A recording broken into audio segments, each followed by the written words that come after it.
We are the Tate, and can you tell me your name, sir? Yeah, I'm Damel Carayol. Now, you're standing next to a painting. Can you tell me about the painting you're standing next to, and what's your association with the painting, sir?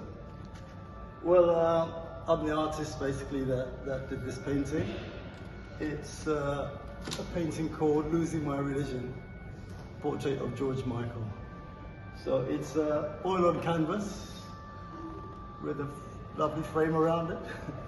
That's the aesthetics of it. So I was trying to do like layers of meaning really with my work. I think it's very important for artists and creatives to do that, especially at this time.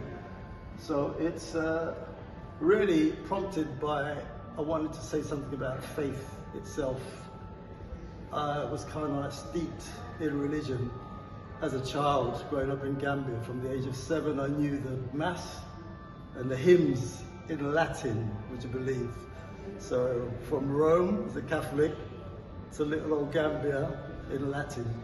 I was altar boy for years, so I carried on. So when I say steeped in religion, I was until 15 years old, I would say, when I thought that I needed to find something that resonated more with the spirituality that I felt within me and I experienced in different places, but sometimes not in the building where I'm supposed to. So I went on a journey that ended up back within really 2 years after.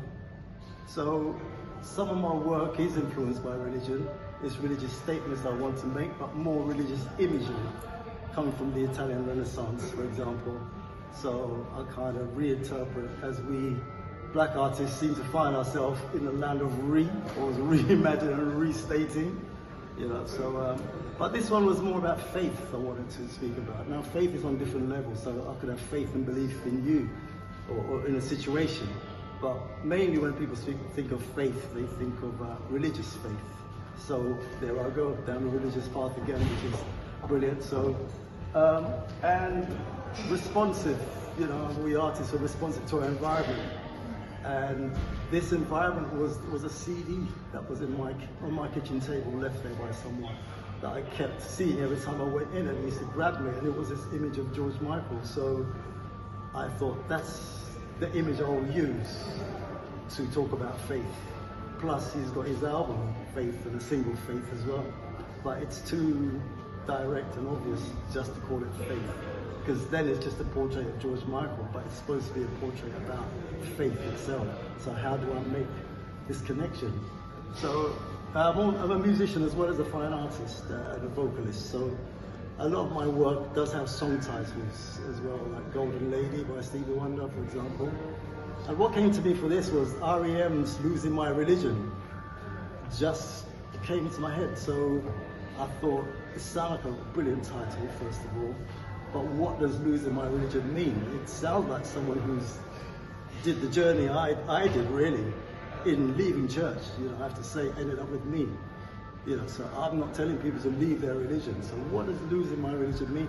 When I looked into it, in the deep south of USA, people say that, say, I've had enough of this. I'm losing my religion with this relationship. You know, I'm at the end of my rope, end of my tether. So brilliant. And straight away, that's despair, to be at the end of your rope.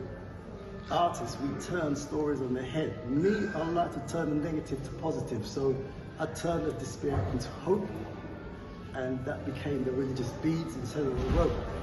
So on here you will see Buddhist, Islamic, Judaic, and Christian beads, religious prayer beads. But the whole basis of our existence, I think, is based on either love or fear, which leads to hate. So it is a statement of love. Faith and belief, it's all based on love. So why don't we have a universal symbol of love that everybody recognizes straight away, hanging from these, you know, disparate religious beads? Doesn't that bring people together more so? So whether black, whether pink, a heart is still a heart. Just like a chair, it's still a chair. So it's really a call, especially at this time as well with the problems that are going on, for people. You know, it's a call to religious leaders really to come together. So when the politicians can divide, it's religious leaders, if they come together and they are pictured and videoed and seen together, or even worship together, I mean, what a powerful symbol that is. That's the universality. Let me ask you one final quick question. When you walked in here, there was an exhibition, and when you see the very first picture, the painting is yours, how did you feel at the time? A bit overwhelmed, really, to be honest with you. There's quite a few here, so hopefully it's been chosen for a reason to be positioned where it is, and coming into the room where we are here now at Tate Modern in London. We're on the 5th floor of the Blavatsky building, and so this is the staff Biennale. Seeing it as the first picture, I was. So can you tell our audience where exactly they can see this exhibition at the moment? Give us some more information. It's at the Tate Modern. Okay, right. So this is there's some other great works here as well.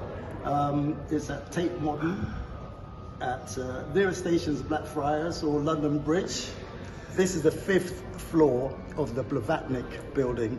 So this exhibition is on from the 8th of August to the 20th. Now today is the 9th, so you've missed maybe 2 days of it, but you've got till the 20th to come and have a look. It's, I'd love to see you down here. Thanks a lot, Damel. You're welcome. Peace.